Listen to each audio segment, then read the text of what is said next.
विभा को कपड़े धोने का बड़ा शौक था। कभी नल के नीचे तो कभी तालाब के पास। अरे मेरी नीली वाली लुंगी नहीं दिख रही है। विभा की अम्मा, कहाँ रखी है लुंगी? अरे वो तो विभा ने परसों ही धोकर रखी थी आपकी अलमारी में, देखो वहीं होगी। वो ना मैंने आज धो दी, मुझे लगा कि गंदी हो गई होगी। अरे कैसे गंदी हो गई थी, उसे तो मैंने पहना भी नहीं। हे भगवान, इस लड़की के कपड़े धोने की आदत से परेशान हो गया हूँ मैं। जितना तो घर में राशन नहीं आता, उससे कहीं ज्यादा डिटर्जेंट पाउडर का खर्चा है। इसकी शादी करवा दो, शादी। जाए अपने घर में ही करे काम, फिर चाहे घर के कपड़े धोने हो या पूरे गांव के। हाँ ठीक बोल रही हूँ, देखता हूँ मैं कोई लड़का। वो दिन भी आ जाता है जब विभा को देखने लड़के वाले आ जाते हैं। लड़की मुझे अच्छी लगी। होने वाली सास कहती है, बेटी अगर कुछ पूछना है तो पूछ लो। वैसे तो हमारी लड़की बहुत ही शर्मीली है, जो बोल दो वो मान लेती है, इसे क्या पूछना होगा। अरे कैसी बात कर रही हो माँ, मुझे इन लोगों के घर रहना है, सवाल तो कई है। हाँ हाँ बेटा, पूछ लो ना, क्या पूछना है। आप लोगों के घर कपड़े कौन धोता है? सास का मुंह बन जाता है। देखो, अगर तुम ये कहना चाहती हो कि तुम्हें कपड़े धोने नहीं आते तो सुन लो, कपड़े मैं ही धोती हूँ, लेकिन तुम्हारे आ जाने के बाद मैं रुमाल तक नहीं धोऊंगी। अरे चुप रहना भगवान, बहू बेचारी घर आई नहीं, उसे डराना शुरू कर दिया। वो क्या है ना बिटिया, अभी तक तो ये कल्लू की माँ ही धोती थी, लेकिन अब तुम्हारे पापा तो दहेज में वॉशिंग मशीन देंगे ही।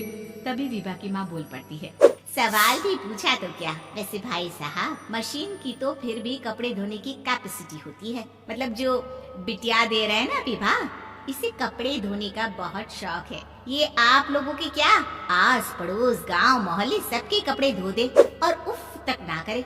बाहर देखा नहीं आपने कितने कपड़े सूख रहे हैं, सब हमारी बिटिया ने ही तो धोए हैं। बस भी करो ना माँ, शर्म आ रही इतनी तारीफ सुनकर। और तो और एक दाग निकाल कर दिखाओ तो मान जाओ। हाँ अच्छा अच्छा, माफ करना बेटा, मैंने गलत समझा।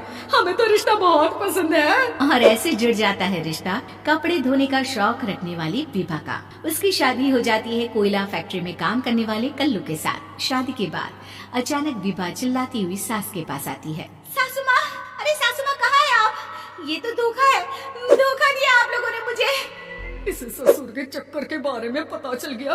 अरे तो उसमें तुझे क्यों धोखा मिला है? अरे नल में पानी नहीं आता, कपड़े कैसे कब धुलेंगे? अच्छा अच्छा, तू पानी नहीं आ रहा उसकी बात कर रही है। तो आपने क्या सोचा? कुछ नहीं। अच्छा, तेरी माँ ने कहा था कि कपड़े धोने का शौक है तुझे, याद आया मुझे। शौक शौक बोलकर कपड़े धोने वाले मेरे जुनून को कम ना आके सासू माँ, कपड़ा धोना मेरा गुरूर है। तभी पति भी वहाँ आ जाता है। अभी अभी मैंने इसे सनी देओल की फिल्म दिखाई है, उसी के डायलॉग मार रही है माँ। अच्छा सुन, साफ साफ बता रही हूँ, पानी सुबह 4 से 6 और शाम को 10 से 12 आता है, समझी? विभा टाइमिंग सुनकर हैरान हो जाती है। ये क्या भूतों का मोहल्ला है?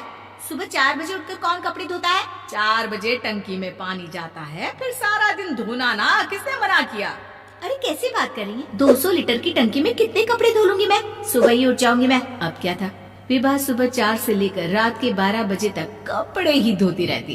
एक रोज सास पड़ोस से निकलकर कहीं जा रही होती है कि साथ वाली कहती है, हाँ कल्लू की माँ, जरा ये बताओ कि 2 साड़ी है, 2 ब्लाउज और एक पेटीकोट और एक नाड़े वाला लंबा कच्छा। हाँ तो? अरे तो क्या, कितना लोगी धुलाई ये बताओ। धोबन दिख रहे हैं हम क्या? हमारे पति सरकारी नौकरी से अभी अभी रिटायर हुए हैं और बेटा सुपरवाइजर है कोयला फैक्ट्री में। धोबन समझ रखा है हमें। हाय रे कल्लू की अम्मा, माफ कर दो, वो तो मोहल्ले में यही सब बता रहे थे कि तुमने बहू को कपड़ा धुलवाने के काम में लगा दिया है। सास को पड़ोसन की बात सुनकर गुस्सा आ जाता है। वो घर पहुंचती है जहां घर के बाहर ही इतने सारे कपड़े सूख रहे होते हैं जितने कि किसी धोबन के घर पर। अरे ओ कल्लू की दुल्हन, बाहर निकल। माँ जी यहीं आ जाओ, बाथरूम में चादर धो रहे हैं हम। अरे अभी हम धोते हैं, तुमको बाहर निकलो। ये आस पड़ोस वाले बोल रहे हैं कि हम बहू से कपड़े धुलवा धुलवा कर उसे कपड़ा धोने वाली बना दिए हैं। अरे छोड़ो ना माँ जी, किन लोगों की बातों में आती हो। आस पास के लोगों का तो काम ही होता है कि वो किसी तरह सास बहू को लड़ा दे। बहू सारे घर के कपड़े धोती है, ये क्या कम है? बोलिए। सास को भी लग जाता है कि वो बहू का ये संकीपन नहीं छुड़वा सकती, इससे अच्छा है कि खुद ही चुप हो जाए। एक रोज सास और बहू मंदिर जाते हैं, जहाँ सास की साड़ी वहाँ खड़ी भीख मांगने वाली से मिलती है। माँ जी क्या बात है, आपकी साड़ी उस भिखारन से कितनी मिल रही है ना?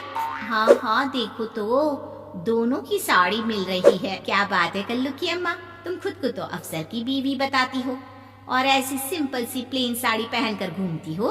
सिंपल और प्लेन नहीं है ये साड़ी। तो क्या सोने के धागे से फूल बने हैं? कुछ भी सासू माँ, कुछ भी।